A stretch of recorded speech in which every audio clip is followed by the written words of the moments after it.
And welcome to Hour 2 of Hannity, and this is Casey Stegall. Casey, that this president, on issues of police, has been hostile in his rhetoric. This president has rushed to judgment with no facts, no due process in high-profile racial cases. I think he has stoked the fires, and he's virtually silent. If we care about all lives, 3,470 plus Chicago, his own hometown, dead, and he doesn't talk about that. It doesn't fit the narrative. Why? What is propelling this whole movement is this notion that black people are being assaulted by police in almost record numbers.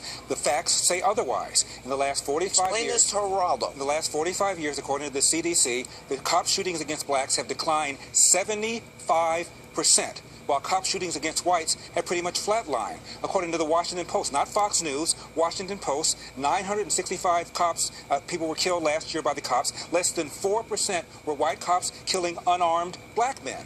Cops kill twice as many white people as black people. Now, you're going to say there are more white people, which is true, but whites account for only 10% of violent crime. What I'm going to say is a young black person is 8 times more likely to commit murder than a young white person. That's why the police are there. That's why the blacks are arrested. Is this anger and angst in the black community? Let me finish my point, Geraldo. You can't have an intelligent discussion about how often blacks are arrested or stopped without having an intelligent discussion about how often young blacks offend. That's why. And the DOJ had a study, came out a couple of years ago, by the National Institutes of Justice. That's the stat arm of the DOJ. And they said that 75% of black motorists admitted they were stopped for legitimate reasons. And every traffic offense you can name, speeding, driving without a license, driving with an expired tag, driving without a safety belt, blacks were more likely to commit those offenses. You cannot have an intelligent debate without talking about differences in levels of offending. Well, let me respond this way. Remember, Baton Rouge. Name one thing I said that's wrong. Baton Rouge. I don't necessarily find anything wrong with your position. My